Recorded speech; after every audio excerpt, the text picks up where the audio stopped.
حضرت علی نے فرمایا، بے شک دنیا اور آخرت کی مثال ایسی ہے جیسے ایک شخص کی دو بیویاں ہوں، ایک شادی کرتا ہے تو دوسری روٹھ جاتی ہے۔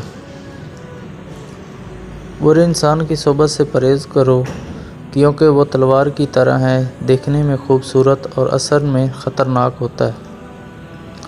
انسان کا اپنے دشمن سے انتقام کا سب سے اچھا طریقہ یہ کہ اپنی خوشیوں میں وہ اضافہ کرے۔ ساری دنیا کے سارے لوگ تجھے اپنے فائدے کے لیے چاہتے ہیں، صرف تیرا رب ہی ہے جو تجھے تیرے فائدے کے لیے چاہتا ہے۔ اگر تم اس وقت مسکرا سکتے ہو جب تم پوری طرح ٹوٹ چکے ہو تو یقین جانیں دنیا میں تمہیں کبھی کوئی نہیں توڑ سکتا۔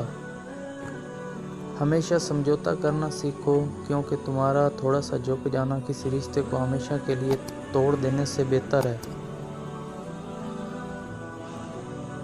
اگر کوئی چیز تقدیر میں نہیں لکھی تو پھر بھی دعا ضرور کرنی چاہیے کیونکہ تقدیر کے سامنے بے بس ہیں، تقدیر لکھنے والے کے تو بے بس نہیں۔